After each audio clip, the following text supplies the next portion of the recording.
Oggi, Bezrat Hashem, leggeremo la parasha di Pinechas. Nella parasha di Pinechas noi troviamo degli elementi molto interessanti. Per prima cosa troviamo un conteggio delle persone che sono uscite dall'Egitto nel deserto. Il conteggio viene numerato nei dettagli nominando le singole famiglie. A un certo punto troviamo un verso particolare però, in cui viene enumerata una persona singola. Nel capitolo 26, versetto 46, viene detto Veshem bat Asher Sarach. Il nome della figlia di Asher è Sarach, è Serach. In teoria già lo sappiamo dalla parasha di Vaigash, perché numerarcelo ancora? Spiega il Midrash Haggadah, spiega Rashi, numerosi altri commentatori, che qui abbiamo una differenza. Perché? Lì si enumerava solo chi è entrato in Egitto. Qui si enumera chi è vivo ancora dopo l'uscita dall'Egitto. Serach infatti ha vissuto tutti questi anni. È uscita dall'Egitto all'età di 217 anni. Non solo, è entrata anche in Eretz Israele all'età di 257 anni.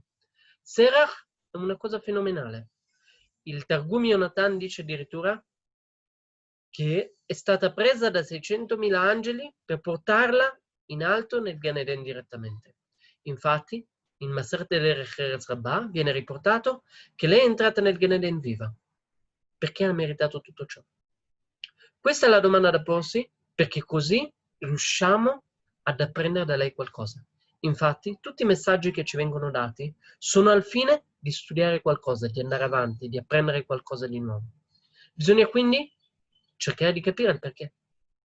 Nella parasha di Vaigash viene riportato che non sapevano come dare la notizia della nascita e della vita, del fatto che Yosef fosse ancora in vita, non sapevano come darla a Jacob, perché il rischio è che rischiava di morire per lo shock della buona notizia.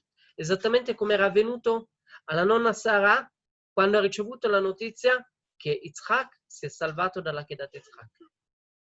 A Serach, una bambina di 7 anni, è venuta in mente una cosa: cantare, mettersi a cantare saltando la corda, e ha cominciato a cantare dicendo Od Yosef Chai, Veu Mishne Lamelech Bemitzrayim.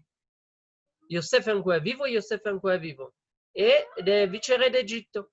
Quello che è successo è che piano piano la cantilena è entrata in testa a Yaakov, e Yaakov ha realizzato cosa sta dicendo questa bambina, è andato a richiederglielo e effettivamente ha ricevuto così la notizia. Quello che è successo è che Yaakov ha dato una benedizione a Serach.